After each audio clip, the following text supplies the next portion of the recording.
Assalamualaikum warahmatullahi wabarakatuh. Perkenalkan saya Irma Suryani dari kelompok asal chapter 10. Pada kesempatan kali ini saya akan bahas mengenai produktif dan kontraproduktif employee behavior. Adapun anggota di kelompok kami yaitu ada Iren Celestiani, ada Khadijah, ada Lintang Hanifah Praurianti, dan ada saya sendiri Irma Suryani.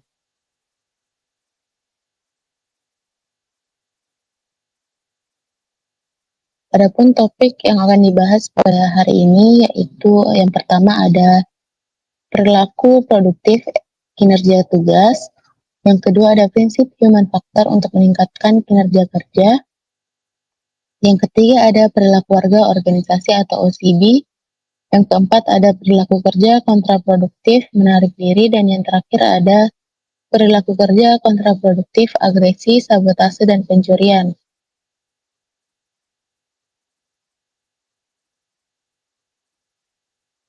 Baik, adapun materi pertama yaitu perilaku produktif, karakteristik pribadi dan kinerja tugas. Beberapa karakteristik karyawan yang sesuai dengan kinerja pekerjaan dapat mempengaruhi kemampuan dalam pekerjaan.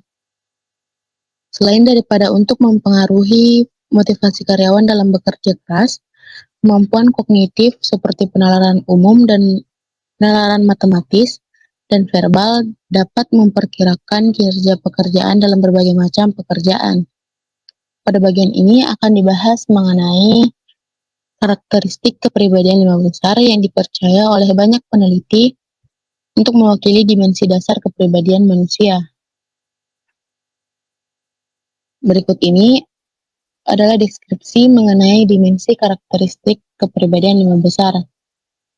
Yang pertama yaitu ada ekstraversi, deskripsinya itu mudah bergaul, memiliki banyak teman, tegas dan banyak bicara.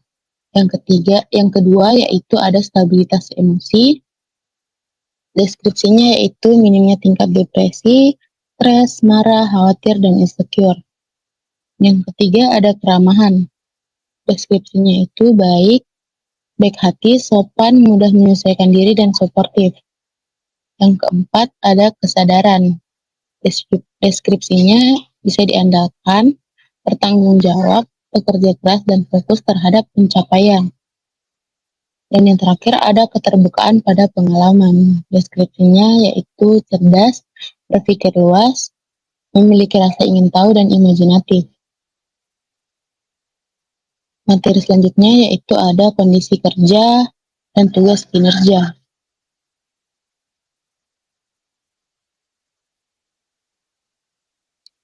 Dalam studi Hurst dan Donovan pada tahun 2000, membuktikan bahwa kepribadian adalah faktor penting untuk kinerja pekerjaan di berbagai jenis pekerjaan. Tetapi kesesuaian yang lebih kuat dapat ditemukan dengan mencocokkan kepribadian tertentu dan pekerjaan serta tugas tertentu. Contohnya, seseorang yang menginginkan stabilitas emosi akan memperkirakan kinerja dalam pekerjaan yang membutuhkan kemampuan untuk menangani stres, seperti petugas polisi. Selanjutnya yaitu ada kondisi lingkungan kerja dan tugas kinerja. Lingkungan pekerjaan mampu mempengaruhi kerja tugas dengan berbagai cara.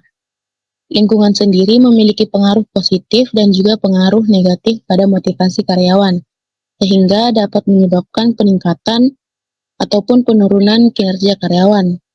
Lingkungan juga dapat disusun untuk memfasilitasi kinerja sehingga dapat mempermudah individu untuk menyelesaikan pekerjaannya, atau bahkan sebaliknya akan dapat menimbulkan kendala sehingga dapat mengganggu kinerja pekerjaan. Pada salah satu studi yang menunjukkan bahwa sesuatu yang sederhana, contohnya seperti mengizinkan karyawan untuk mendengarkan musik dengan headset stereo dapat meningkatkan kinerja tugas, yang dimana hal ini bertujuan untuk mengurangi ketegangan pada karyawan. Adapun bagian-bagian di dalam kondisi lingkungan kerja dan tugas kinerja, yaitu yang pertama ada karakteristik pekerjaan dan kinerja tugas. Adapun teori yang paling berpengaruh dalam menghubungkan sifat pekerjaan dengan kinerja, yaitu teori karakteristik Heckman dan Oldham. Pada teori ini didasarkan terhadap anggapan mengenai orang dimotivasi oleh sifat intrinsik pekerjaan, di mana jika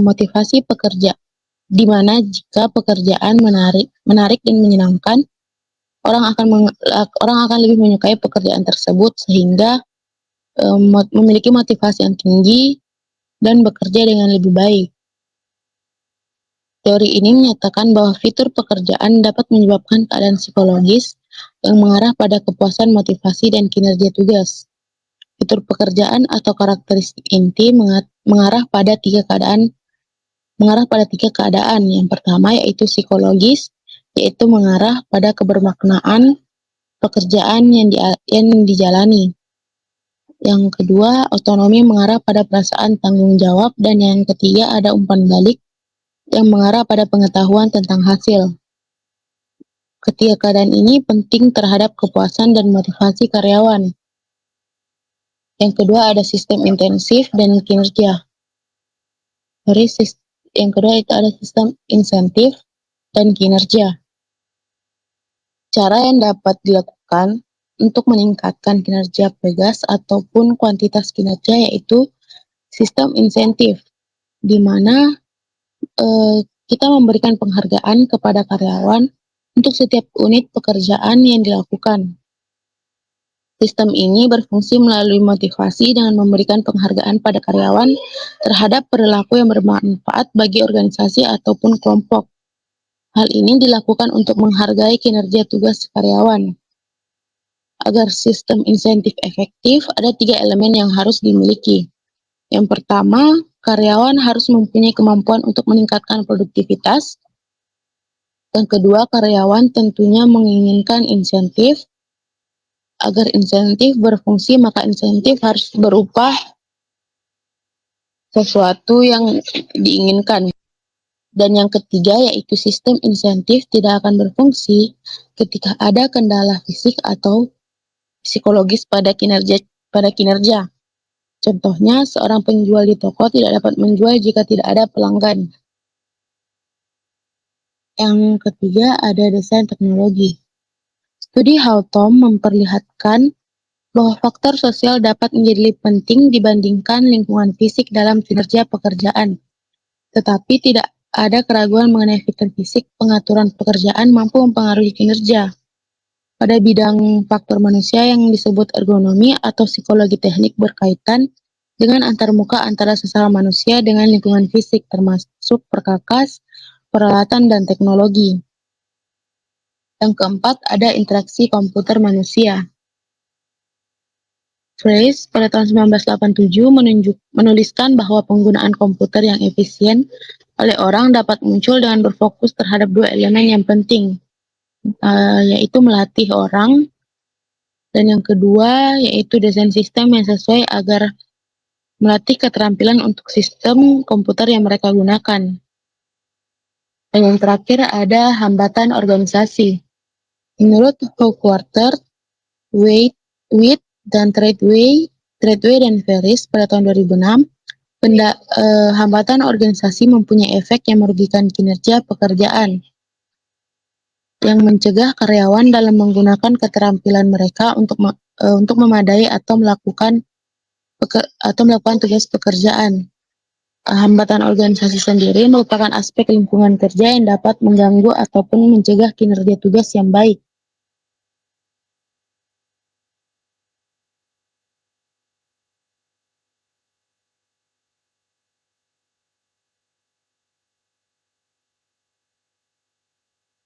Materi yang kedua yaitu ada prinsip human factor untuk meningkatkan kinerja kerja.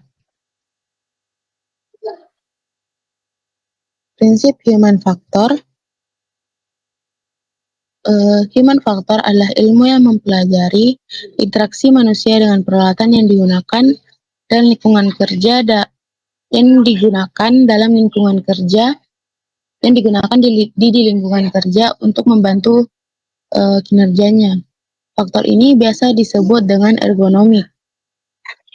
Dalam penelitian Santoso 2014 memperlihatkan bahwa 80-85% kecelakaan disebabkan akibat faktor manusia. yaitu yang pertama ada ketidakseimbangan fisik atau ketidakmampuan tenaga kerja.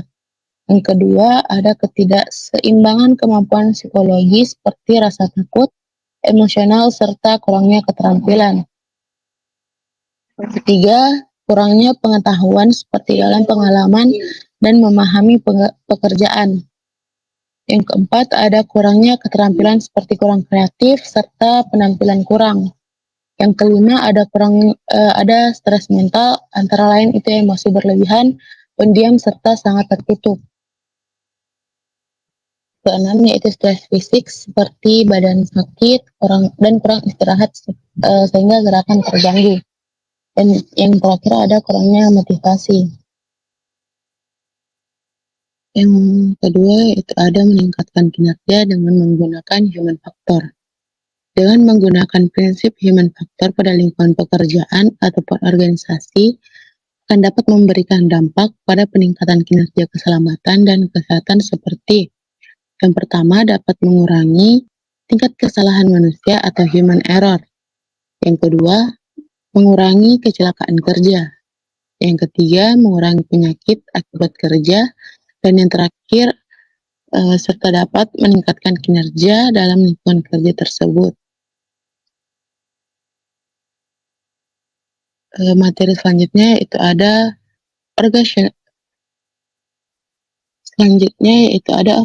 organizational relationship behavior atau OCB, yaitu perilaku warga organisasi. OCB adalah perilaku karyawan yang secara sukarela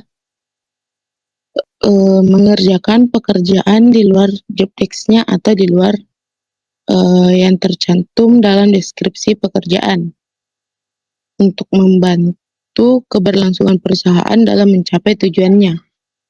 OCB menjadi aspek yang penting dari perilaku karyawan untuk berkontribusi pada efektivitas organisasi secara penuh. Karyawan dengan tingkat OCB tinggi biasanya bermanfaat dan dianggap aset bagi organisasi.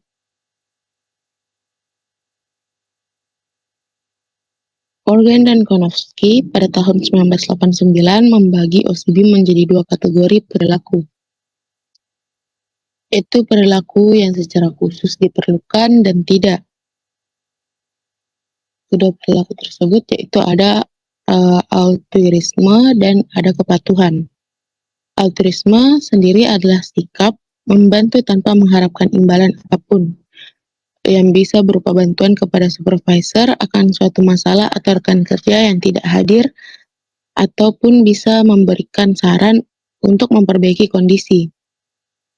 Sedangkan kepatuhan sendiri adalah melakukan apa yang perlu dilakukan dengan mengikuti aturan, seperti masuk kerja tepat waktu dan tidak membuang waktu. Ada 4 item skala Organizational Relationship Behavior, yaitu yang pertama, membantu supervisor dengan pekerjaan mereka. Yang kedua, memberi saran inovatif untuk kemajuan departemen. Yang ketiga, yaitu hadir tepat waktu. Dan yang terakhir, ada memberi pemberitahuan jika tidak bisa masuk kerja.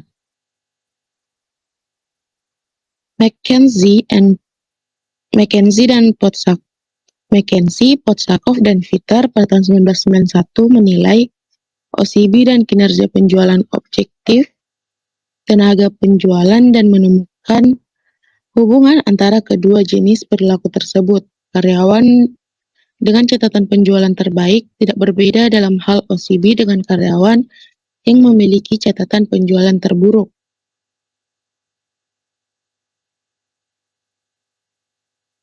Pada meta-analisis studi OCB oleh Hoffman, Blair, Meriak, dan Hauer pada tahun 2007 menunjukkan bahwa OCB itu berkemungkinan besar terjadi ketika karyawan puas dengan pekerjaan mereka.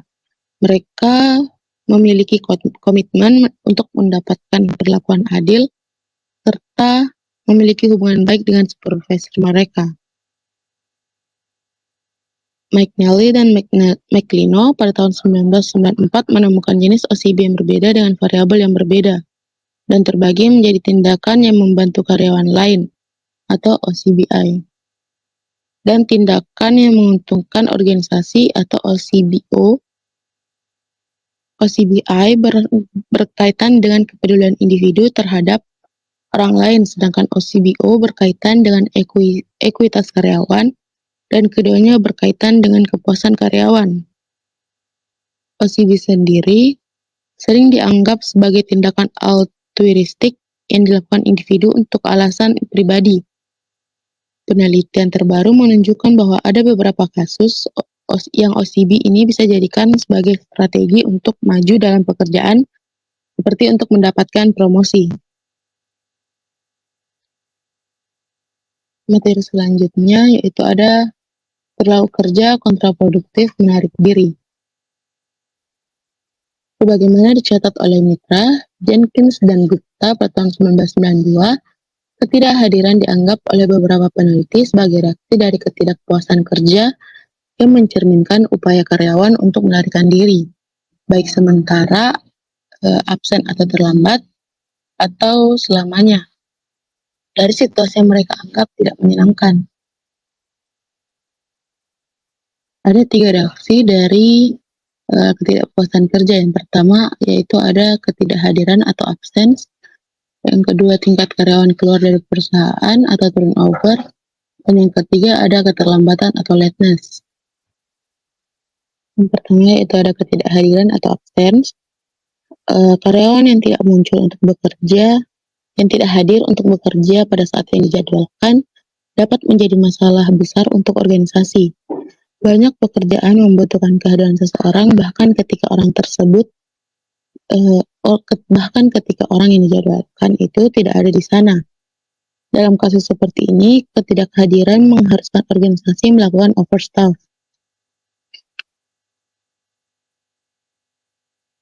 Pendekatan utama untuk memahami mengapa ketidakhadiran terjadi berfokus pada penarikan sebagai respon terhadap pekerjaan dan kondisi pekerjaan yang tidak memuaskan. Absen dan kepuasan kerja adalah 2 hal yang terkait, tetapi penelitian telah menemukan korelasi yang cukup kecil di antara mereka. Dalam Spektor 2012 juga mengemukakan bahwa kebijakan dahulu itu menunjukkan bahwa ketidakhadiran kerja merupakan dampak dari kepuasan karyawan terhadap pekerjaannya. Orang-orang yang tidak menyukai pekerjaan mereka lebih cenderung untuk menghindari pekerjaan daripada orang yang menyukai pekerjaan mereka.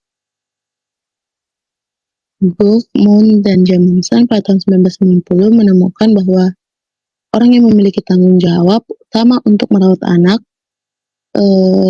memprediksi ketidakhadiran dengan korelasi yang jauh lebih tinggi daripada yang biasanya ditemukan dengan kepuasan kerja. Erikson, Nichols, dan Dieter pada tahun 2000 juga menemukan bahwa ketidakhadiran dikaitkan dengan jumlah anak di bawah 6 tahun. Dalam sebuah penelitian yang dilakukan di Finlandia, menemukan bahwa tingkat kehadiran tertinggi pada wanita muda yang diduga dalam usia subur. Jadi secara keseluruhan, studi ini mendukung gagasan bahwa ketidakhadiran dapat disebabkan oleh keharusan untuk mengasuh anak, yang merupakan suatu bentuk konflik pekerjaan keluarga, terlepas dari apakah karyawan tersebut menyukai pekerjaannya atau tidak.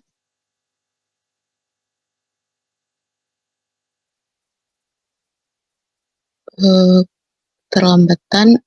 Untuk banyak pekerjaan, karyawan sudah memiliki jadwal kerja yang tetap, tetapi seringkali karyawan tersebut gagal untuk mengatur atau untuk bekerja tepat waktu.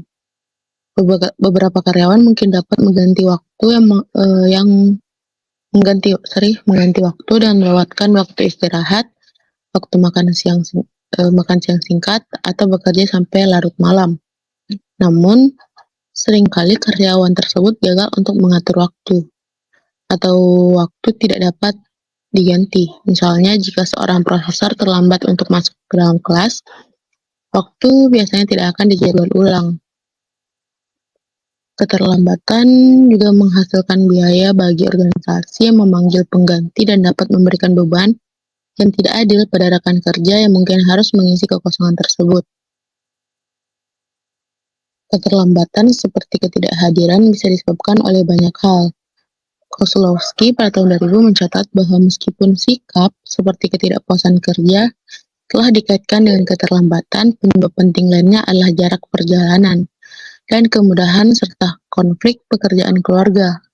Orang yang memiliki perjalanan panjang bisa terjebak macet, dan orang yang punya anak misalnya bisa jadi terlambat karena anaknya sakit dan harus dibawa ke dokter. Faktor penting lainnya adalah budaya nasional. Ketepatan waktu dianggap lebih penting di beberapa negara daripada di negara lain. Misalnya, orang Amerika lebih menghargai waktu tersebut atau ketepatan waktu tersebut daripada orang Brazil. Organisasi juga memiliki budaya keterlambatan mereka sendiri, seperti halnya budaya ketidakhadiran. Yang ketiga yaitu ada tingkat karyawan keluar dari perusahaan atau turnover. Menurut Spektor pada tahun 2012, dampak dari kepuasan kerja pada akhirnya yaitu adalah dengan berhenti bekerja. Banyak penelitian menunjukkan bahwa karyawan yang tidak puas atas pekerjaannya lebih mungkin berhenti dari pekerjaannya dibandingkan dengan karyawan yang puas dengan pekerjaannya. Orang yang berkinerja buruk akan berhenti karena beberapa alasan, yaitu ketika gaji dan imbalan lain bergantung pada kinerja. Mereka mungkin berhenti karena gaji yang rendah. Dan itu jika mereka tahu bahwa mereka tidak melakukan pekerjaan dengan baik, mereka mungkin mencoba mencari pekerjaan yang lebih cocok untuk mereka. Atau tidak jarang supervisor yang mendorong pergantian dengan menargetkan individu untuk diintimidasi. Orang yang berkinerja buruk mungkin tidak diberi penghargaan, diberi tugas yang tidak menyenangkan, dan diperlakukan tidak baik agar mereka berhenti. Perputaran dapat memberikan hasil yang bermanfaat jika penggantian lebih baik dapat ditemukan untuk orang yang berkinerja buruk. Namun, orang yang berkinerja baik mungkin juga dapat berhenti karena seringkali mereka yang terbaik adalah mereka yang paling menarik bagi organisasi lain. Masalah kedua yang menentukan biaya perputaran ke organisasi menyangkut biaya yang dikeluarkan untuk mengganti orang yang telah keluar. Hal ini merupakan salah satu dampak negatif dari tingginya turnover. Untuk beberapa pekerjaan, perekrutan bisa mahal dan memakan waktu. Memperkerjakan eksekutif tingkat tinggi dapat memakan waktu berbulan-bulan untuk mencari pelamar, melakukan wawancara luar kota yang ekstensif dan mahal, serta menawarkan bonus dan tunjangan yang mahal. Untuk pekerjaan lain, pelatihan jangka panjang mungkin diperlukan sebelum seorang karyawan dapat menjadi produktif sepenuhnya. Materi berikutnya yaitu ada perilaku kontraproduktif oleh lingkungan kerja dan faktor personal, regression, sabotage, dan theft. Perilaku kontraproduktif dalam dunia kerja atau dikenal dengan counterproductive work behavior atau ditingkat dengan CYB telah merupakan perilaku yang dapat merugikan organisasi atau orang lain di tempat kerja seperti rekan kerja, supervisor, bahkan juga konsumen. Agresi fisik dan verbal merupakan perilaku yang mengarah ke permusuhan yang dapat menghancurkan properti organisasi, sengaja melakukan pekerjaan dengan tidak benar, mencuri, dan memiliki kinerja tugas yang buruk merupakan contoh-contoh dari perilaku kontraproduktif. Salah satu masalah utama dalam organisasi adalah sabotase dan pencurian. Sabotase yaitu seperti melakukan perusakan properti atau penghentian kinerja yang disengaja, yang mengakibatkan kerugian besar bagi organisasi serta kerusakan properti dan kerugian secara tidak langsung. dari kerugian secara tidak langsung dari hilangnya produktivitas dari tenaga kerja. Meskipun sangat merugikan bagi organisasi, perilaku ini di beberapa kondisi sangat sulit untuk dibuktikan. Misalnya seperti apakah karyawan dengan sengaja atau tidak mengabaikan sinyal peringatan pada sebuah peralatan atau karyawan yang tidak sengaja melakukan kesalahan karena kurang berhati-hati. Selain itu, pencurian juga menjadi salah satu masalah utama di sebuah organisasi. Seperti misalnya dalam organisasi, pencurian tersebut berupa pemalsuan tanda terima dari pembelian barang untuk mendapatkan penggantian uang yang bisa saja sebenarnya tidak dibelanja atau biaya yang dicantumkan dilebihkan. Penyebab dari perilaku kontraproduktif ini sebenarnya diawali dengan kondisi pekerjaan atau lingkungan kerja yang penuh dengan tekanan yang diakibatkan oleh kendala-kendala yang terjadi dalam organisasi atau ketidakadilan yang dapat memicu emosi negatif seperti kemarahan dan ketakutan. Perasaan tersebut akan mendorong individu untuk melakukan perilaku tertentu, baik itu perilaku yang dapat mengembangkan strategi yang lebih efektif untuk menghadapi tekanan dalam pekerjaan, atau perilaku yang justru membuat individu semakin tidak dapat mengendalikan situasi dan menjadikan perilaku kontraproduktif sebagai bentuk coping mechanism yang coping mechanism. Sebenarnya dalam organisasi dilakukan banyak penelitian untuk mengurangi perilaku kontraproduktif ini. Namun penelitian tersebut sulit untuk dilakukan dan memberikan hasil yang maksimal karena kebanyakan tenaga kerja mau untuk menjawab survei apabila tidak terdapat informasi pribadi di dalamnya atau bersifat anonim. Namun selain faktor tempat kerja, perilaku kontraproduktif juga berhubungan dengan kepribadian tenaga kerja dalam organisasi. Kepribadian tersebut dapat berupa sifat marah, yaitu kecenderungan individu untuk mengalami kemarahan meskipun dari provokasi kecil. Selain sifat marah, tidak ramah, kurangnya ketelitian dan ketidakstabilan emosional, serta perilaku negatif lainnya yang membuat individu cenderung untuk berperilaku kontraproduktif. Baik, itulah mungkin materi yang dapat saya sampaikan. Apabila ada salah-salah kata, saya mohon maaf. Dan maaf sekali karena videonya lambat. Oke, baik. Wabillahi taufiq wal hidayah. Wassalamualaikum warahmatullahi wabarakatuh.